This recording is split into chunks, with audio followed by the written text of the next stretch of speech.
안녕하십니까. 러펀드 이성수입니다. 자, 시장을 조사하는 데 있어서 여러 가지 데이터를 보게 되는데요. 자, 여러 가지 시장 데이터, 투자 주체별 매매 동향, 여러 가지 이제 경제 지표 등등등 정말 셀 수 없이 많은 지표들을 봅니다만 최근 들어서 한 가지 통계치가 제 눈에 가시처럼 계속 콕콕 찌르는 자료가 있습니다. 자, 그것은 바로 코스닥 시장에서의 신용융자 증가 추이인데요.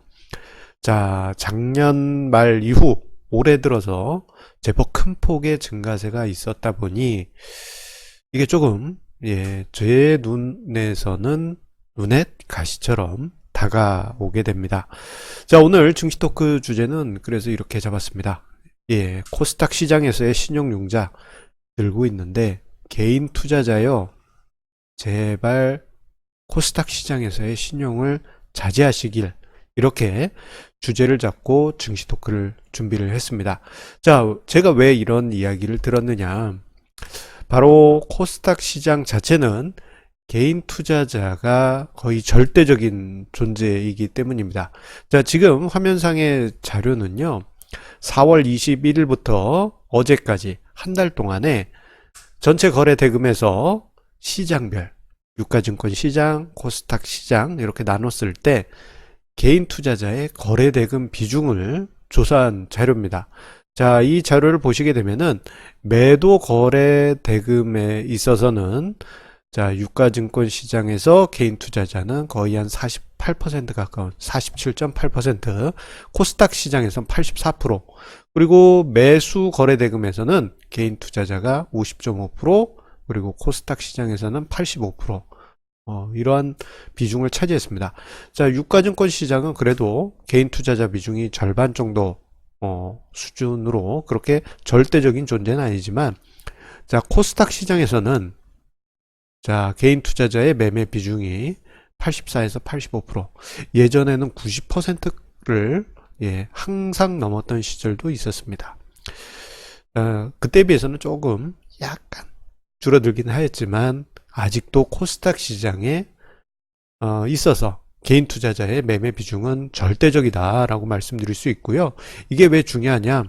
자, 코스닥 시장의 신용융자에 있어서 절대적인 변수는 개인 투자자이기 때문입니다.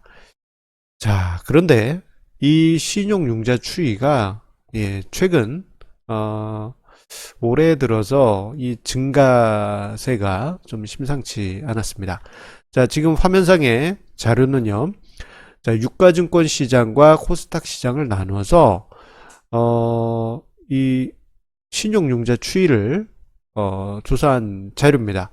자, 보시게 되면은, 자, 이 파란색 선이 유가증권 시장이에요. 그리고 주황색 선이 코스닥 시장입니다. 자, 보시게 되면, 자, 이 양시장 모두 작년 가을에 신용융자가 증시 하락 속에서 급격하게 감소를 했습니다. 자, 그런데 그 이후부터가 중요합니다.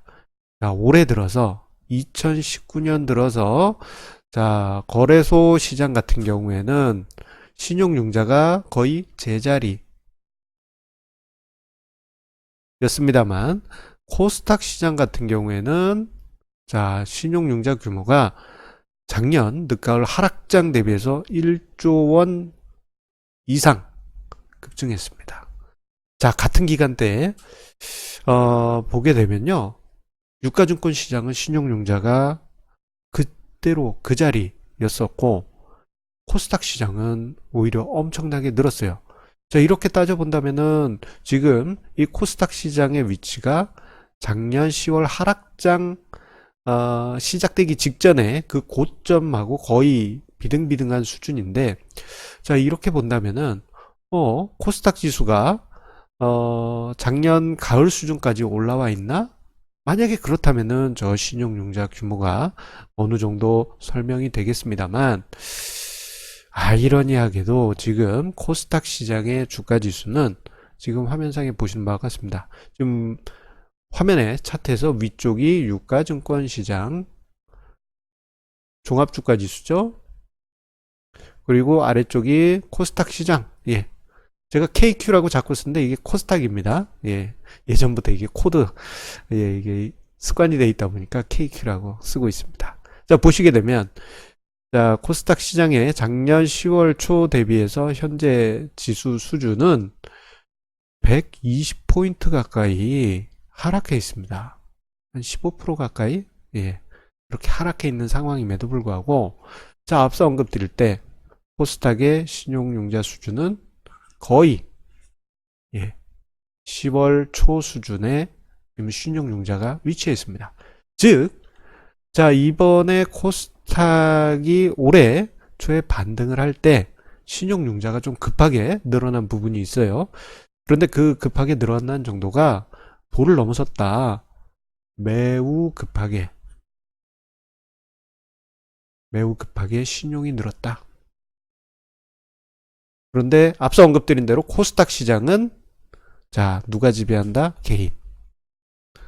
개인이 지배하다 보니까, 자, 그 증가 속도가 부담스럽다라는 점을 이야기 드리지 않을 수가 없습니다. 자, 그런데 제가 왜 이야기를 드리느냐? 바로 작년에 있었던 가을 하락장을 사람들이 망각하고 있기 때문입니다. 자, 작년 가을의 하락장. 여러분들, 뭐, 기억에 떠올리시기 싫으시겠습니다만, 자기 자본으로만 투자하신 분들은 그런대로 잘 버텼어요. 그냥 내가 투자한 금액이 작년 뭐 10월 하락장에 뭐 10에서 20% 정도 하락했네 하는 수준이지만, 레버리지 투자 자금, 신용융자 등을 쓴 투자자분들 같은 경우에는 이 10월 하락장에서, 예, 모든 투자금을 날린 상황이 발생했습니다. 자, 그러한 현상이 어디에서 나타났냐?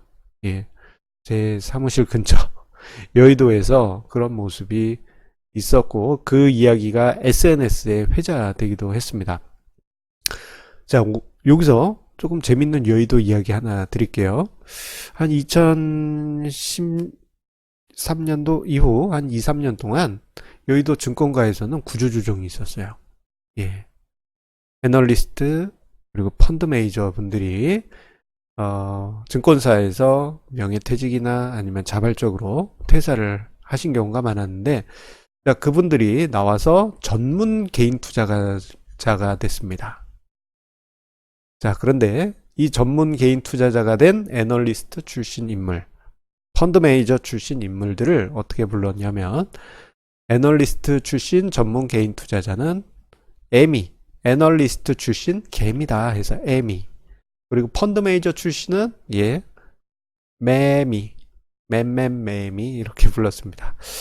매미, 애미, 매미 이렇게 불렀는데, 저분들이 사무실을 튼 데가 여의도에 많이 트셨는데, 특히 그 좀 좋은 오피스텔이 있어요. S자 들어가는 오피스텔이 있는데 거기에 많이 계셨다고 합니다. 옛날에 좀 주유소 자리였던 데 있습니다. 아시는 분은 아실 거예요. 자, 그런데 그 작년 이 10월 하락장에, 자, 신용융자와 레버리지 투자를 과감하게 했던 매미, 이 애널리스트 출신 개미, 그리고 펀드 매니저 출신 개미 분들 중에 상당수가 시장에서 떠나실 수밖에 없는 상황이 나타났다라고 합니다. 뭐 저분들뿐만 아니라 전문적으로 큰 돈으로 투자하시는 개인 투자자분들도 작년 10월 하락장에 레버리지 투자 자금이 일순간에 마진콜 당하면서 시장에서 퇴출되었다고 하죠. 자, 그런데 이러한 이야기를 불과 7개월 전에 있었음에도 불구하고 사람들은 망각했습니다. 이것만 보더라도 사람들이 정말 쉽게 잊는다라는 것을 되새겨 볼 수 있죠. 자, 그리고 결국 코스닥 시장에서, 예, 레버리지가 다시 증가를 했습니다. 앞서 언급드렸던 대로, 자, 이렇게 레버리지가 올해 들어서 시장 조금 반등했다 해서 코스닥 시장에서 1조 원 넘게 증가하게 됩니다. 자, 그런데 이러한 그 레버리지 투자 코스닥 시장에서 증가가 생각보다 가파르게 이어져 왔기 때문에 자, 이러한 레버리지로 인해서 개인 투자자가 상처를 입을까 저는 염려됩니다. 저희 증시 토크를 오래 보아 오시고 저희 증시 토크 칼럼부터 해서 유튜브 영상까지 보신 분들은 아마 무리한 레버리지 투자는 하지 않으시리라고 생각이 됩니다. 하지만 자, 대부분의 사람들이 투자를 하는 데 있어서 한 방을 노리다 보니까 저 지렛대처럼 레버리지를 쓰시는 분들이 많이 계시죠.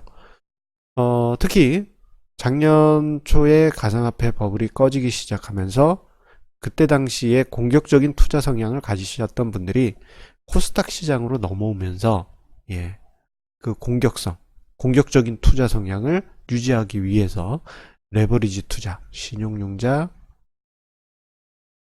주식, 담보대출 등등, 주식 관련 대출 등등을 이용해서 투자하신 분들이 크게 늘었는데 자칫 지금 시장에서 한 번 정도 꿀렁하게 될 경우 코스닥 시장에서의 개인 투자자분들이 상처를 입을 수 있다는 점, 예, 좀 염려되는 부분입니다. 그렇기 때문에 제 영상을 보신 분들은 시장에서 생존하시기 위해서라도 반드시 레버리지 투자 무리하게 하셨다면 예, 일정 부분 줄여두실 필요가 있겠습니다. 자, 이렇게 저의 영상을 이야기 드리도록 하겠고요. 자, 항상 우리 시청자님의 구독, 좋아요, 그리고 공유해 주시는 마음에 항상 감사드립니다. 자, 오늘도 끝까지 시청해 주신 우리 애청자분들의 성공 투자를 기원드리면서요. 자, 이 자세한 내용은 저의 칼럼 아래에 상세 보기에 남겨놓겠습니다. 자, 그 칼럼을 통해서 한 번 더 복습을 하시면서 투자를 어떻게 해야 될지 그 투자 마인드 그리고 투자 원칙 강하게 지켜가시기 바랍니다. 자, 그러면 내일 다시 만나 뵙도록 하겠습니다. 감사합니다.